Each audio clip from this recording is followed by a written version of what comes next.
علامہ صاحب ماجرا کچھ یہ ہے کہ کل چونکہ اسلام آباد کی عدالت نے آپ کی اور افضل قادری صاحب کی گرفتاری کا حکم دیا ہے، اسلام آباد جو آپ لوگوں نے دھرنا دیا تھا اس دھرنے کے تناظر کے حوالے سے جاننا چاہ رہا ہوں کہ اس کے اوپر آپ کا کیا اس وقت موقف ہے، آپ اسے کس نظر سے دیکھ رہے ہیں ساری صورتحال کو؟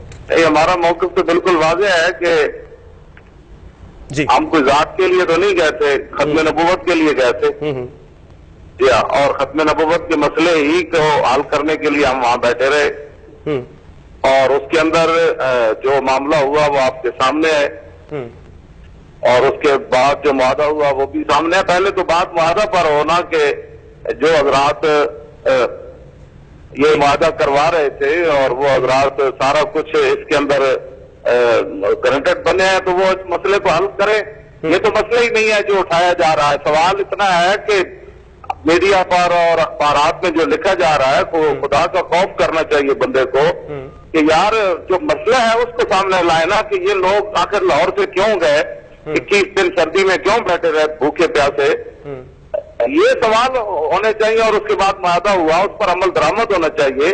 وعدے کے بارے میں قیامت والے دن بھی پوچھا جائے گا، اور ان کو پتہ بھی نہیں کہ وعدے کی خلاف ورزی اور معاہدے کی خلاف ورزی کے بارے میں نبی علیہ السلام نے کتنے سخت الفاظ فرمائے ہیں۔ تو یہ بات بالکل پس پش ڈال کر مسئلہ ختم نبوت کو کہ ایک جناب اتنا بڑا معاملہ ہوا وہ حل ہوا، اور اس کے بعد ہمارے بارے میں یہ باتیں کرنا، یہ تو بات کے مسائل ہیں۔ ان کوٹوں کو بھی چاہیے تھا کہ وہ پہلے پوچھتے کہ وہ یہاں آئے کیوں اور یہ مسئلہ سارا پیدا ہوا کیوں۔ اچھا علامہ صاحب، جو اسلام آباد آپ گئے، جس مسئلے کی بنیاد پہ آپ اسلام آباد گئے، وہ مسئلہ تو آپ بڑے واضح طور پہ میرا خیال اسٹیبلش کر چکے ہیں کہ آپ ختم نبوت کے لیے وہاں پہ گئے تھے، یہ چیز تو واضح ہے۔ اچھا، اب آپ معاہدے کا ذکر کر رہے ہیں کہ معاہدے کی خلاف ورزی ہو رہی ہے، میں اگر آپ سے یہ جاننا چاہوں کہ آپ مجھے بتا پائیں اگر کہ اس معاہدے میں کون کون سی ایسی چیزیں تھیں، چند ایک چیدہ نکات، اور خصوصی طور پہ وہ نکات جس کے بارے میں اب آپ یہ سمجھ رہے ہیں کہ ان کی خلاف ورزی ہو؟ جی، یہ اس میں یہ بھی تھا کہ جتنے بھی مقدمات درج ہوئے ہیں یہ سارے ختم ہوں گے۔ اچھا علامہ صاحب، یہ جو جسٹس قاضی فائز عیسیٰ صاحب نے یہ جو کل آپ کی گرفتاری کا حکم دیا ہے اسلام آباد کی عدالت نے، اس میں حکومت تو مقدمہ لے کے نہیں گئی، یہ تو ایک طرح سے عدالت کا سو موٹو تھا، اور اس پہ فائز عیسیٰ صاحب نے تو نہیں دیا، وہ تو کوئی دہشت گردی کی عدالت ہے، اس نے دیا، انہوں نے تو ویسے ہی میرے بارے میں جی انہوں نے وہ رپورٹ مسترد کی جو ایجنسیوں کی آپ کے بارے میں تھی۔ اچھا میں تو ادھر ہی رہتا ہوں، لاہور میں ہی رہتا ہوں، یہ تو آپ کی بات کر رہے ہیں نا، میں 1974 جون سے اگر یہ میری بات سن رہے ہیں سارے تو پوری دنیا کے سامنے 1974 جون سے لے کر آج مارچ کے اس دن تک میں تیار ہوں اپنا حساب کتاب دینے کے لیے۔ تو یہ ایسی باتیں نہ چھیڑیں کہ بعد میں کوئی بات ایسی بن جائے کہ جس کے اندر اللہ کا عذاب میں یہ سارے ہی آ جائیں۔ اچھا علامہ صاحب، آپ جو معاہدے میں گارنٹرز کی آپ بات کر رہے ہیں وہ ہمارے سب کے سامنے ہے کہ اس میں ہماری پاک فوج کے بھی جو لوگ تھے وہ شامل ہوئے تھے گارنٹر کے طور پہ، اور جو رپورٹ جمع کروائی گئی ISI کی جانب سے اس میں بھی یہ کہا گیا کہ آپ کے جو ذرائع آمدن ہیں وہ معلوم نہیں ہیں، اور آپ جس طرح سے فرما رہے ہیں کہ آپ 1974 سے یہاں موجود ہیں اسی شہر میں اور سب کچھ سامنے ہے، تو نہیں اس شہر میں نہیں، میں پڑھنے کی بات کر رہا ہوں، میں جیلوں میں پڑھنے کے لیے آیا، تو اس کے بعد پھر میں لاہور میں آیا، لاہور میں مجھے 40 سال ہو گئے، تو ہم نے تو جو 20 ہماری وہ پینشن بنتی تھی محکمہ اوقاف کی مسئلہ ختم نبوت اور ناموس رسالت پر، جب انہوں نے مجھے پیر مکی کہا کہ آپ تقریر یہاں نہیں کر سکتے تو وہ تو میں نے پینشن بھی نہیں لی، اور وہ جو میرے پیسے بنتے تھے وہ بھی میں نے نہیں لیے، مجھے لالچ دیا گیا کہ آپ اپنے بیٹے کو بھرتی کرا لیں، وہ تو میں نے وہ اپنا حق بھی نہیں لیا، تو یہ کیسے ہو سکتا ہے کہ میں لوگوں کا حق کھا جاؤں؟ اچھا، اس رپورٹ میں آپ کے حوالے سے ایک چیز آپ کو کرپٹ کہا گیا اس رپورٹ میں کہ آپ کے ذریعے آپ کے بارے میں یہ چیز ہے کہ آپ مالی طور پہ کرپٹ رہے ہیں، مجھے نہیں پتا کہ آپ رہے ہیں، یہ اللہ تعالیٰ ان کو دنیا آخرت میں اس جملے کی جو ہے وہ ان کو سب کو جن لوگوں نے میرے بارے میں یہ جملہ کہا ہے دنیا آخرت میں یہ اپنا انجام دیکھیں گے انشاءاللہ، آپ بھی دیکھیں گے، میں بھی دیکھوں گا کہ جو آدمی اپنے مدرسے کے طلباء کے لیے رکھا ہوا صابن سے ہاتھ دھو دے تو وہ دوبارہ نئی جو ہے وہ صابن رکھتا ہے کہ یہ بھی میرے بارے میں قیامت میں پوچھ ہوگی یہ طلباء کے صابن صاحب نے ہاتھ کیوں دھوئے ہیں، تو اس بندے کے بارے میں یہ تو میں اپنی صفائی اس لیے زیادہ نہیں دینا چاہتا کہ پوری دنیا اس پر گواہ ہے۔ 75 لاکھ روپے لوگ میری گود میں پھینک گئے تھے وہاں دھرنے میں، کسی کو پتہ نہیں تھا میرے سوا اور اللہ رب العالمین کے سوا، تو میں نے وہ بھی اس کے 1 روپیہ بھی نہیں لیا, وہ شہداء اور زخمیوں کو دے دیا ہے. تو بتائیں جو آدمی کرپٹ ہو وہ 75 لاکھ روپے قوم کو واپس دیتا ہے. اچھا علامہ صاحب, یہ جو آپ بات کریں نا, اسی پہ بھی ایک بات یہ بھی ہوئی کہ آپ کے ذرائع آمدن کے بارے میں پوچھا گیا عدالت میں. وہ ذرائع آمدن آپ نے خود بتا دیے, آپ خطیب ہیں اور آپ یہ سارا معاملہ, لیکن اس کے باوجود پھر دھرنے کا جو 1 کروڑ روپے کا بجٹ تھا اطلاعات کے مطابق, وہ کہاں سے فائنانس ہوا؟ وہ آپ بتا رہے ہیں کہ لوگ آپ کو آ کے فنڈنگ کر دیں. میں آپ کو بتاتا ہوں جو صورتحال ہے وہ یہ ہے کہ میری جیب میں صرف 3.5 لاکھ روپے تھے جب میں لاہور سے چلا تھا. صحیح. تو 1 لاکھ روپے انہوں نے مجھے لاہور میں ہی لے لیا کہ جی وہ پیٹرول ڈلوانا ہے, اور باقی جو 2 لاکھ روپے انہوں نے گجرات سے مجھ سے لے لیے, اور 50,000 روپے فیض آباد میں میری جیب میں موجود تھا جو میں لے کر گیا تھا. نہ مجھے کروڑوں کا پتہ ہے, نہ مجھے چندے کا پتہ ہے کس نے کس سے مانگا ہے, نہ مجھے یہ پتہ ہے کہ کروڑ کہاں سے آیا, اور کس نے, جنہوں نے وہ دعوے کر رہے ہیں وہ لائیں نا سامنے ثبوت. ٹھیک ہے, میں ادھر ہی موجود ہوں, عدالت لگائیں اور لاہور میں آ جائیں, دادا صاحب بیٹھ جاتے ہیں. تو جنہوں نے جو پیسے لیے ہیں یا جس نے کچھ دیے ہیں وہ میدان لگائیں اور وہ سب کے سامنے بات لائیں. میں تو ادھر ہی موجود ہوں, میرے جیب میں 3.5 لاکھ روپے تھے جب میں لاہور سے چلا تھا بس. رائٹ, ٹھیک ہو گیا. اچھا علامہ صاحب, ایک چیز اور ذرا فرما دیجئے گا کہ معاہدے میں آپ بیچ میں گارنٹرز تھے, اور ISI کی رپورٹ جو ہے وہ یہ کہتی ہے کہ آپ کے ذرائع آمدن معلوم نہیں ہے, آپ بدعنوان شخص ہیں. وہ میں نے محمد مالک صاحب کو بتا تو دیا تھا, ابھی مجھے 1 لاکھ روپے بندہ دے کر گیا ہے. رائٹ, ٹھیک ہے, وہ بالکل آپ نے بتایا تھا, اور آپ دوبارہ بھی اسی چیز کو بھی انڈورس کر رہے ہیں. لیکن سر میں جاننا ہی چاہ رہا ہوں کہ جن کے اوپر آپ بات کر رہے ہیں کہ گارنٹرز بیچ میں تھے, معاہدے کی انہوں نے خلاف ورزی کی ہے, وہی آپ کے بارے میں اب اس طرح کی رپورٹ بھی پیش کر رہے ہیں. نہیں, وہ ISI کی رپورٹ نہیں ہے, آپ تحقیق کریں نا وہ کس کی رپورٹ ہے. ISI کی یہ رپورٹ نہیں ہے. یہ آپ لوگوں کا کام ہے نا, آپ ہمارے اوپر چڑھ جاتے ہیں جی. آپ لوگوں کا کام ہے نا, جب آپ ایسی کوئی بات آتی ہے تو آپ تحقیق کریں نا, کیوں ایسے خبریں اڑاتے ہیں آپ لوگ. میڈیا کی ذمہ داری کوئی نہیں ہوتی. علامہ صاحب, ان خبروں سے بچنے کے لیے تو آپ کو آج بات کرنے کا مقصد یہ تھا نا کہ چیزوں کی تھوڑی سی وضاحت ہو جائے. اور یہ وضاحت کیا کہ یہ زندگی کھلی کتاب ہے, یا تو میں چھپ کر رہتا ہوں, میرے ذرائع آمدن بینک اکاؤنٹ پتہ کریں نا بھائی اس کے کہاں ہے, یہ کہاں سے. میرے تو بینک اکاؤنٹ بھی نہیں ہے, یہ تو تنظیم کا بنا ہے, تو میرے سائن انہوں نے لیا ہے.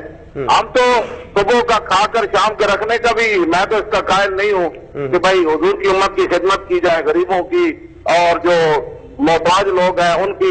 میں تو ایک عام بندہ جو ریڑی والا, میں تو اس سے بھی ملتا ہوں, تو میرے بارے میں جو بات کرتا ہے اس کو 1000 بار سوچنا چاہیے کہ جس کے دروازے ہر آدمی کے لیے کھلے ہیں, ہر آدمی کو ملتا ہے, غریبوں کو, مسکینوں کو, اور وہ اپنی جیب سے لاکھوں روپے جو ہے وہ لوگوں کو دیتا ہے, تو وہ لوگوں سے مان لے گا, کھائے گا, بدجانتی کرے گا.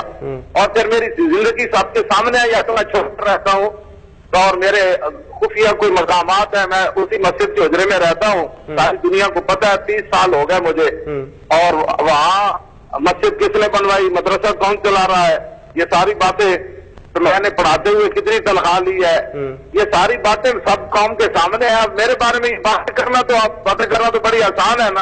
اگر میں کسی کے بارے میں بات کر دوں گا تو پھر لوگ کہیں گے نہیں آپ نے بڑی سخت بات کی ہے, اور یہ میرے بارے میں کہتے ہیں یہ گالیاں دیتا ہے, تو مجھے کہتے ہیں ہم ٹی وی پر نہیں دکھا سکتے, تو ٹی وی پر آپ منصوبہ بندی کے اشتہار دکھا سکتے ہیں اور وہ ساری چیزیں گندگی دکھا سکتے ہیں. تو مولوی خادم کی گالیاں اتنی ہیں جس سے پوری قوم پھانسی میں مبتلا ہو گئی. میری تقریریں سن کر تو یورپ کے اندر لاکھوں مسلمان جو ہے وہ تائب ہوئے, اور ہزاروں نوجوانوں نے اپنی زندگیاں بدل دی. تو میری تو گالیوں سے زندگی لوگ بدلتے ہیں, گالیوں سے اپنے ماں باپ کے فرما بردار بنتے ہیں, گالیوں سے اپنا گھر پہ قبلے لوگ اتار دیتے ہیں, گالیوں سے لوگ رسول اللہ کی شریعت کے پیروکار بن جاتے ہیں. اچھا علامہ صاحب, بصد معذرت آپ کا موقف آ گیا بالکل, لیکن سر مسئلہ یہ ہے کہ گالی کے لیے کوئی توجیہ تو نہیں ہو سکتی نا علامہ صاحب. یہ بھی دیکھنا چاہیے نا گالی دی کس کو ہے. میں آپ پڑھ دوں حدیثیں آپ کے سامنے, آپ کو پھر ہوگی سب کو. اب اصل بات ازالے کا زنیم, یہ ترجمہ کسی سے آپ جا کر خود کھول کر کریں کہ جو رسول اللہ کو جس نے مجنو کہا, اللہ نے اس کو قرآن میں کیا فرمایا, اصل بات ازالے کا زنیم. اس کا ترجمہ میں نے کر دیا تو پھر کہیں گے یہ تو بڑی سخت بات ہے. سخت بات میں کرتا ہوں, گالی نہیں دیتا. سخت بات اگر اس کو لوگ گالی سمجھے تو گالی ہو. میں نے کبھی کسی ماں بہن کا نام لیا. رائٹ, ٹھیک ہو گیا. نہیں اب چیز بات ہوگی نا, یعنی گالی اور سخت بات میں فرق ہے, اور آپ سخت بات کرتے ہیں. اچھا علامہ, گالی اور سخت بات میں آپ نے کہا نا کہ فرق ہے نا اس میں. ہاں یہ فرق ہے, یہ جھوٹ بولتا ہے میرے بارے میں. میں نے میں تو جو خواتین اسلام ہے یا مقدرات اسلام ہے ان کے ادب آداب کا میں تو ہمیشہ حضور کے خطبے پڑھ کر بتاتا ہوں کہ عورتوں کے حقوق اللہ نے اور رسول نے ان کو کیا دیے ہیں اور ان کا مرتبہ اور مقام اسلام میں کیا ہے. اور خواتین نے حضرت عمر کو بھی ایسے کہا کہ یہ بات ہے تمہارے بازار. تو میں تو ایسی باتیں کرتا ہوں. اب ایک آدمی حضور کے بارے میں بات کرے تو بتائیں اس کے جواب میں مولوی خادم کیا کہے, پھر آپ مجھے بتائیں میں کیا کہوں. ٹھیک ہے. اچھا علامہ صاحب ایک چیز جو حضور کے خاکے بنائے آپ ان کے گلے میں ہاتھ ڈالیں گے. جو حضور کے گھر تک خاکے جا بنائے, فلمیں جا بنائی, جو قرآن کو جلائیں گے مولوی خادم ان کے بارے میں کیا کرے گا. جو برما کی بچیوں کے کباب بنا کر کھائیں مولوی خادم ان کے بارے میں کیا بات کرے گا. جو مقصدوں عراق کے اندر گھوڑے جا باندھے انہوں نے اور شرابیں جاتی امریکی فوجیوں نے, تو پھر ہم کیا کہیں گے ان کے بارے میں. یہ تو ویسے سازش ہے. میں تو اقبال کہتا ہے کہ ساز زیاد کر اللہ گرما دے, فکر کسان چڑھا کے تجھے تلوار کرے. میں تو یہ باتیں کرتا ہوں جو اقبال نے کیا. تو نے پوچھی ہے امامت کی حقیقت مجھ سے, آپ تجھے میری طرح صاحب اسرار کرے. ہے وہی تیرے زمانے کا امام برحق جو تجھے حاضر و موجود سے بیزار کرے. دیکھے احساس زیاں میں تو احساس زیاں دیتا ہوں. ٹھیک ہو گیا. اچھا علامہ صاحب یہ جو آپ اس وقت اپنا جو موقف بیان کر رہے ہیں, مسئلہ یہ ہے کہ یہ جو عدالت میں جو کچھ چلا جس کی وجہ سے نوبت یہاں تک آئی کہ آپ کے اوپر بھی بات ہوئی جو یقیناً آپ کو بھی اگر آپ کو وہ حقائق کے منافی لگتی ہیں تو یقیناً آپ ان باتوں سے ہٹ ہوئیں گے. اگر آپ کو کرپٹ کہا جا رہا ہے اور اگر آپ کرپٹ نہیں ہیں تو یقیناً وہ آپ کو بھی باتیں چبھیں گی. نہیں میرے وہ تو میری ذات کا مسئلہ ہے نا, اس لیے میں اس بات کو نہیں لینا چاہتا. میں میرے سامنے موجود ہوں. ٹھیک. میں علامہ صاحب کہنا چاہ رہا ہوں کہ جب تک یہ معاملات یہ دونوں عدالتوں اسلام آباد کی سوال اتنا ہے کہ اگر انہی لوگوں سے پوچھ لیا جائے کہ رسول اللہ کے 11 فیصلے کس نے نہیں مانے تو پھر یہ کیا جواب دیں گے لوگ. ممتاز قادری کے مسئلے میں 11 فیصلے رسول اللہ کے ذاتی ہیں ماورائے عدالت کے, تو یہ رسول اللہ کے 11 فیصلے کس نے نہیں مانے. اگر یہی پوچھا جائے کہ ایک موصوف جج نے کہا کہ جو ہم مدرسے کھول دیں سپریم کورٹ کے باہر سود کے مسئلے میں, اور کیا جس کو جو سود کھاتا ہے اس کو اللہ پوچھے گا, جو نہیں کھاتا تو نہ کھائے. تو کیا یہ مدرسوں کا مسئلہ تھا قرآن کی الذین یاکلون الربا لا یقومون الا کما یقوم الذی یتخبطہ الشیطان من المس ذلک بانہم قالوا انما البیع مثل الربا وحل اللہ البیع وحرم الربا. یہ میں آپ پورا مجھے حافظ ہوں. فَإِلَّمْ تَفْعَلُوا فَأْذَنُوا بِحَرْبٍ مِّنَ اللَّهِ وَرَسُولِهِ. اگر تم سود کھانے سے باز نہیں ہے تو اللہ رسول کے خلاف جنگ کرو. یہ میں نے باتیں کی ہیں. رائٹ. اچھا علامہ صاحب جی آپ درست کہہ رہے ہیں. مجھے یہ جاننا ہے سر کہ یہ جو اسلام آباد کی عدالت دونوں عدالتوں میں اسلام آباد وہ تو میری ذات پر ہے نا, میں موجود ہوں. میری ذات کے لیے وہ کمیشن مقرر کریں جو مرضی مقرر کریں کہ آپ کی بندہ کرپٹ ہے, اس نے فلاں بندے سے پیسے لیے ہیں وہ تحقیق کرو, فلاں بندے سے فلاں کھایا. دودھ کا دودھ پانی کا پانی ہونا چاہیے. آپ تو اپنے آپ کو کھلا مطلب اس کے لیے پیش کر رہے ہیں. لیکن علامہ صاحب یہ جو اسلام آباد کی عدالت میں یہ معاملات چلتا رہا اس میں کیونکہ میرے یہ علم میں نہیں ہے میں جاننا چاہ رہا ہوں آپ لوگوں کی جانب سے آپ کی جماعت کی جانب سے کیا وہاں پہ کوپریشن ہوا, آپ لوگ کیا وہاں پہ گئے؟ بات یہ ہے کہ جب ہمارا معاہدہ ہو چکا ہے تو یہ تو مسئلے جان بوجھ کر چھیڑے گئے نا. جب معاہدہ ہو چکا بات ختم ہو گئی تو اس کے بعد ان مسئلوں کو چھیڑنا جو ہے یہ تو بنتا ہی نہیں ہے. تو ان لوگوں سے سوال ہونا چاہیے جنہوں نے معاہدہ کیا کہ کیا ان کے معاہدے کی کوئی اہمیت ہے یا نہیں, ان کی کوئی زبان ہے, کوئی ان کی لکھائی ہے, کوئی ان کا دنیا کے اندر عزت آبرو وقار ہے معاہدے کا بھی کوئی دنیا میں کہ نہیں ہے. یہ تو ان سے سوال ہونے چاہیے. رائٹ. اچھا علامہ صاحب اب چونکہ آپ کی جماعت ایک سیاسی میدان میں بھی اتر چکی ہے, آپ سیاست میں بھی اب حصہ لیتے ہیں, آپ انتخابات لڑتے ہیں اور اس میں آپ ووٹ بھی حاصل کرتے ہیں, آپ سمجھتے ہیں کہ یہ سب اب جو ہوا ہے اس کا آپ کی جماعت کا جو سیاسی ایک رخ ہے, سیاسی پہلو, اس کے اوپر اس سے کوئی فرق پڑے گا؟ فرق نہیں پڑے گا بلکہ وہ تو زیادہ ہماری عزت کا باعث ہے. ابھی چیچا وطنی میں جو دنیا استقبال کے لیے کٹھی ہوئی تھی وہ تو تصور نہیں ہے. ابھی خانے وال میں جو دنیا آگے کھڑی ہے لوگوں کے اندر اس میں مزید اضافہ ہو رہا ہے کہ اگر حضور کے دین کا نام لینا جرم ہے تو پھر تو یہ جرم جو ہے یہ تو صحابہ نے بھی کیا, یہ جرم تو 1400 سال ہو رہا ہے. حضور کی ختم نبوت پر پہرا دینا اگر جو ہے وہ کرپٹی ہے اور اس کے اندر 2 نمبری ہے تو پھر تو یہ صحابہ نے بھی پہرا دیا اور 1400 سال امت پہرا دے رہی ہے. اس سے تو لوگوں کے اندر مزید دین کے ساتھ محبت بڑھ رہی ہے ہمیں کرپٹ کرنے سے. رائٹ. ہمیں لوگ کرپٹ رہتے ہیں, وہ ساری دنیا جانتی ہے ہمیں کرپٹ کون ہوتے ہیں اور وہ کیا طریقے ہوتے ہیں. ہم نے تو یہاں سے سات تک کی سفر کیا, بغیر روٹی کھائے, مجمع میں تقریر کر کے تو اپنی جیب سے پیسے لے کر واپس آ گئے, پیٹرول بھی اپنے پیسوں پہ ڈالتے ہیں.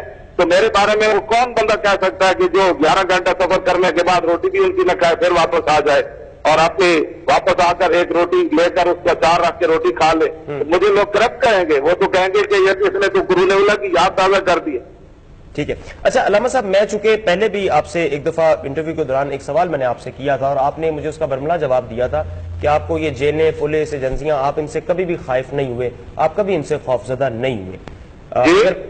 میں نے پہلے بھی ایک دفعہ آپ سے انٹرویو کیا تھا، اس میں آپ نے میرے ایک سوال کا برملا جواب یہ دیا تھا کہ آپ پولیس، تھانے، عدالتیں، جیلیں، آپ کبھی ان سے خوفزدہ نہیں ہوئے، اگر میری یادداشت درست ساتھ دے رہی ہے سر تو۔ خوفزدہ اس معنی میں نہیں ہوئے، جرم کرے تو بندہ خوفزدہ ہوتا ہے نا، جب جرم ہی کوئی نہیں ہے تو خوفزدہ کس بات کا؟ رائٹ، بالکل۔ اچھا، اب سر مسئلہ یہ ہے کہ یہ عدالت کا ایک حکم ہے اور حکومت شاید انتظامیہ، ٹھیک ہے حکم ہے تو وہ معاہدے والے سے بات کریں کیا؟ رائٹ، ٹھیک ہے، چلیں۔ آپ چونکہ آپ کہہ رہے ہیں کہ آپ کا معاہدہ وہاں پہ، تو بیچ میں وہ معاہدہ لازمی رہنا چاہیے، رائٹ، ٹھیک ہے۔ علامہ صاحب بہت شکریہ، آپ